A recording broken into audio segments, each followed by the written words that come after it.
Siyabingelela mbukelo khona ekhaya emagumbini amanamhlaba okhuluma ngomthandazi Dlamini P3 Mpumalanga mbukelo khona ekhaya.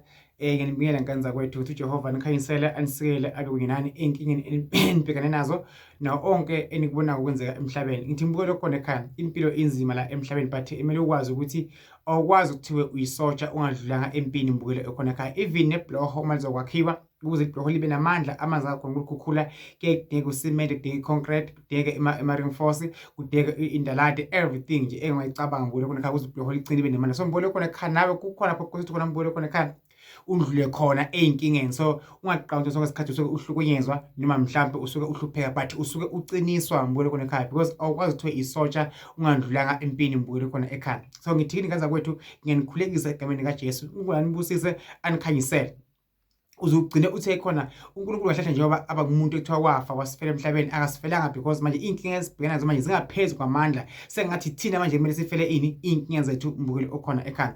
Ngibe ngikhona futhi lapha ke eDobsonville mangithi nje eSoweto eJohannesburg mbukelo khona ekhaya zobe zo4 ibe kuFebruary mbukelo khona ekhaya. Ngicela ukuthi qhubeka uthinte Mr Shabangu efonini umfonele Mr Shabangu akwazi ukuxhumanisa nami mbukelo khona ekhaya. Inamba eziyi2 ngiyibhalile but inkinga esinayo mbukelo khona ekhaya inkinga network lapha eJozi but nje mbukelo khona ekhaya hlangana ngebuningi beni nizongibona ikhona akhona amanzi akhona impepho akhona iwasho ngiyobe ngihlola futhi mbukelo khona ekhaya. Lokho kubusisa khanyisela ngoba into esikhulela kakhulu yini impilo yakho mbukelo khona ekhaya. Sikhulekela ikhala kini isithunywa sakho, amadlozi semsebenzini, ibhizinisi lakho, umndeni wakho wonke, imali engahlali kuwe, isicitho, amabhadi ngamashobo lamlambo into wazilanda namhlanje ziyaxaka mbukelo khona ekhaya. Ukungagezeki lokuba abantu bayageza bageza ngenkukhu bageza ngembuzi but still into inkinga imile la imekhona. So mbukelo khona ekhaya sina nako lokho thine siba kwaDlamini umthandazi mbukelo khona ekhaya. Ngithi kumbukelo khona ekhaya nje manje doors are open mbukelo khona ekhaya. Ezilonke impilo yakhe ihamba kahle mbukelo khona ekhaya.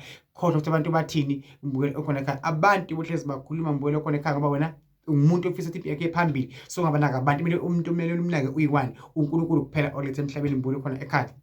Yena give up futhi akalahlani egameni likaJesu ngcwele umbukelo khona ekhaya. Nkosi amakhosi Nkosi amandla mawumbusise Nkosi amakhosi umnikeze amandla ngcwele umphilise egameni likaJesu. Ukakufiseni alakufunaka ukuhambe kahle egameni likaJesu abusiseke mhlawumbe esithunye mhlawumbe idlozi alapheke likhala kube linkeyilwane namadimoni amashwa axayekiswe bese asuka akukhwehlisa lakhala kube lihle kuze phakathi. Amen. Mbukelo khona ekhaya lo msebenzi ofuna ukuthi awuthola umuntu uyifuna ukuthi ayithola lo mzi ofuna ukuzothola lokugana ofuna kwenza kuzokwenzeka lokushada ofuna ukuzothola konke lesikhundla sinombukelo khona ekhaya uzosithola kusho mina umthandla mina ngithi doors are open. Le mali ofuna ukuyithola futhi nelibhizinisi ofuna ukuvula lizovuleka mbukelo khona ekhaya. Konke noma ufuna imoto noma ufuna ini mbukelo khona ekhaya ngithi kuwe busiseka egameni likaJesu. Akekho umuntu ovala umnyango ovule ubani uNkulunkulu. Nginika sibindi nginika nemandla ngithi nethemba bese uyakholela. Ungakwazi ukuhamba lokho khona sukuma uhambe njengamanje usho mina egameni likaJesu. Lapha ejele uzophuma lapho esibhedlela uzophuma. Ngiyakhulekela egameni likaJesu bonke boNkulunkulu uNkulunkulu amandla ngithi uNkulunkulu amandla uNkongcwele noma ngawukhonza kaShembe ukhonza kuze thi khonza kuphi ngithi kuwe busiseka uyinyanga uyisangoma la ukhona kwaje busiseka ngithi uNkulunkulu wakho omkhulu la sibangasekho emhlabeni sicela ukukhanya ngempumela uze phakade. Amen. Usibusise. God bless you. I love you.